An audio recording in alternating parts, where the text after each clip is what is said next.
Hi friend, good morning to all of you. अभी हम लोग देखेंगे कि क्रैंक और रॉकर ये दोनों में क्या डिफरेंट है। ठीक है, हम लोग रॉकर को लीवर भी जनरली बोलते हैं। ठीक है, लीवर। ठीक है, तो मुझे मेन इस वीडियो बनाने का मकसद मेरा ये है कि बस जो हमारा क्रैंक और रॉकर जो होता है इन दोनों के बीच में डिफरेंस क्या होता है ये मुझे दिखाना है।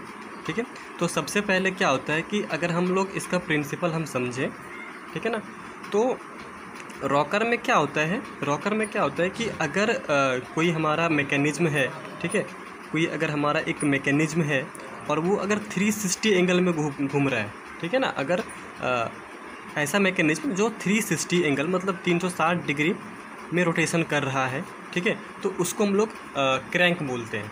ठीक है, सपोज दैट अगर हम लोग यहाँ पे देखेंगे, ठीक है, तो ये हमारा क्या एक स्लाइडर लगा हुआ है और ये हमारा क्रैंक आर्म है, ये हमारा कनेक्टिंग रड है।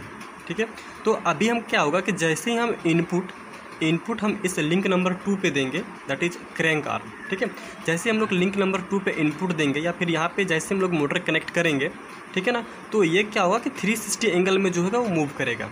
सो बिकॉज ये 360 एंगल में मूव करेगा तो ये अपना मोशन को ट्रांसफ़र करेगा लिंक नंबर 3 पे।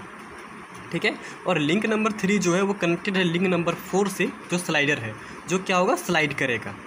ठीक है ना, तो मतलब क्या होता है क्रैंक में ये होता है कि मोशन जो होता है वो 360 एंगल में होता है, कि एक कंप्लीट मोशन होता है।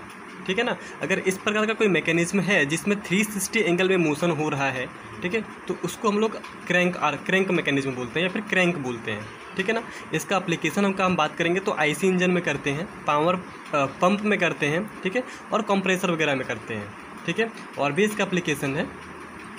और जबकि अगर हम रॉकर में देखें, ठीक है, रॉकर मैकेनिज्म अगर हम लोग देखते हैं तो क्या होता है कि सपोज दैट ये हमारा 4 बार मैकेनिज्म लिंक है। ठीक है ना, तो इसमें क्या है कि जो हमारा 4 बार मैकेनिज्म है, ठीक है, अगर इसमें से किसी एक लिंक को हम फिक्स कर दिए, सपोज दैट अगर इस लिंक को हम फिक्स कर दिए, ठीक है, और अगर हम यहाँ पे इनपुट प्रोवाइड करेंगे, ठीक है ना, अगर सपोज दैट यहाँ पे हम मोटर कनेक्ट करेंगे, ठीक है, तो क्या होगा कि जैसे हम यहाँ पे इनपुट प्रोवाइड करेंगे तो ये क्या होगा मूव करेगा। ठीक है, ये आउटपुट मुझे इस लिंक पे मिलेगा।